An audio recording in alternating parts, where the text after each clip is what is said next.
I just wanted to do a quick video on how I paint things when I need to paint. Obviously, a lot of stuff I do, I don't really want to paint. I get it powder coated, but a lot of times I do need to paint some things. Like I just painted these equipment racks that I made for a landscaper, and I was just moving them out of the garage, and they turned out really well. And it's mainly because I'm using this different paint. I'm going to show you guys. I get it from Ace. It's the Rust Stop.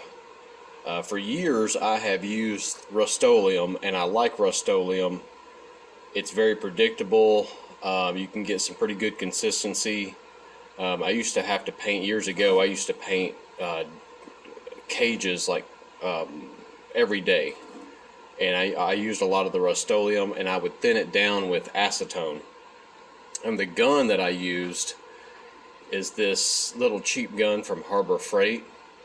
Now, this gun works great for me and certain applications. One, it's super cheap, and they're like 30 bucks, and this gun is going to last about a year to 2 years of an hour or more use every day. Now, this is a very cheap gun. The spray quality isn't the greatest. It works well for me in the reason that a lot of the stuff I was painting were like air conditioner cages and window security bars that had just one bar, every 4 or 5 inches. And the spray pattern on this gun is very small. It's not really wide. So if you were going to paint like a fence or a deck, I would get a Wagner gun that has a big wide spray pattern, and I'd actually bought one of those guns before to do my cages and security bars, and I was using that gun with the big wide pattern, and I noticed I was using a lot of paint versus the slower, thinner pattern. I was blowing so much paint between the bars, I was wasting a lot of paint and getting a lot of overspray everywhere. And so this is why that gun works well for me in my application. The pattern is you can get it about 4 or 5 inches wide, and it lay pretty good, but it's a round spray pattern, like an aerosol can, rattle can spray pattern, versus a wide, consistent pattern, fan pattern, flat spray pattern, I should say. And but that's why this one works well for me. It's not the greatest gun, but they're super durable, super cheap, and once it quits working, I just throw it away, buy another one. So you got this cap right here. Oh, and it comes with a couple of nozzles, and it's an electric gun. It's not an air gun, so I can just plug it up to an extension cord and spray. You'll have to, what I do every time, I obviously don't clean this too much. I clean the inside, and I always run mineral spirits once I'm done to blow it out, clean it out, and shake it out, and I put some mineral spirits down in a bucket. So there's our mineral spirits. But this paint that I've bought from Ace, this Rust Stop, it's an enamel. This is the black gloss. It's a little thinner than what the Rustoleum black comes in. This is the primer. I don't have a black can right now. So I would thin it down with acetone. I would thin the Rustoleum down to where it had a consistency of water, and it sprayed really well with that gun. Usually just mild steel is what I'm spraying. Very little prep, maybe Purple Power and degreaser and clean. Rinse off of the water hose and let it dry out in the sun. That's about the most prep I would do, and it would do really well. This stuff here, you'll notice it right out of the can. It's a lot thinner, but I still am thinning it down quite a bit with the acetone for the best pattern.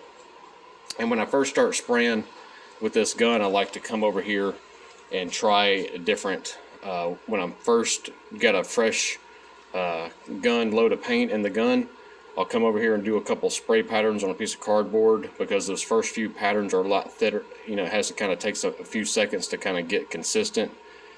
And let me show you the results. I pulled this one out in the sun. It looks very good. It's very shiny, very reflective. Feels great, nice and smooth. And again, I did very little prep. I didn't get all the mill scale off of this 2-inch angle. Very little prep, and no primer. So if you really wanted to really get this nice and smooth, you could prep it more, slick it down more, prime it, and paint it. And you want to go super fast with that gun. And again, these are all just, this is like 1.25" square, and this is 2" angle. So that's why that gun works well for me. If I was painting a wide area, I would definitely not choose that gun, but that gun works well for me. Puts a nice thick coat in a small spray pattern. And so later on, what I'm going to do to this rack is put some Flex Seal rubber on these hooks. And these turned out pretty good. I like that paint from Ace. I tried something different. It's been a while since I've spray painted anything. And I just really like the way it sprays, and the quality seems to be a lot better than the Rustoleum. They're the same price. Again, this is at Ace. They just didn't have the gloss black that day at Lowe's, so I just went over to Ace and tried this out. As long as it's an oil-based paint, you can thin it down with some acetone, and it'll make it spray. You want a really nice fine spray. And it's nice to also have a roller like this with a little foam in case you start getting some runs, like on the bottom edge or something. In case you start seeing a run, you can run that foam brush along there.